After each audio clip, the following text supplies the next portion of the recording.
Welcome to part 3 of my shoot with Rebel Cheer. I have 2 images to share with you that I edited right away. I was really excited to come home and edit these photos. I approach editing a little differently depending on the project that I'm working on. Most of my routine stays the same. What ends up changing is the dramatic effect that I can add to the photos. With this project, I wanted to be a little bit more dramatic with my editing than I am for an average client.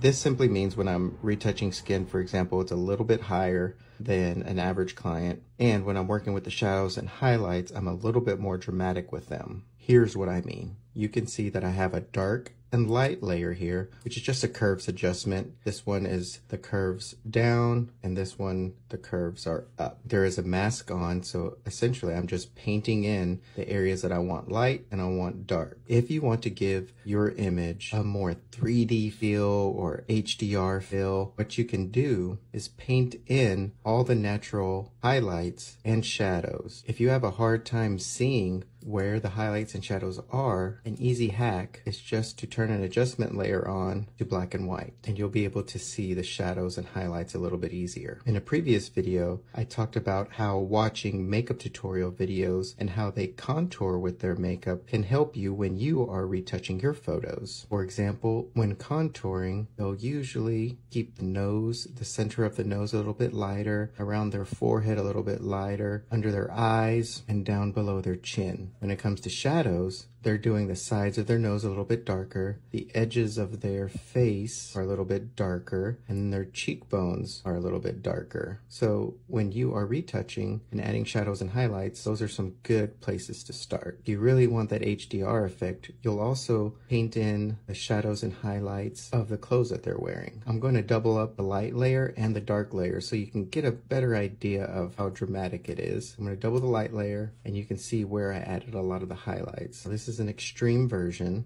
but it gives you a little bit better idea of where I added those highlights. Same for the dark. You can see where I added a lot of the dark shadows in this as well. It's really up to you how dramatic you want it to look. I was happy with how this turned out. I'm going to turn the black and white layer off. Here is a before and after, and here is the final image. Here's my second photo. I have a retouch layer here, which is very subtle retouching. It's just the skin is just slightly softer.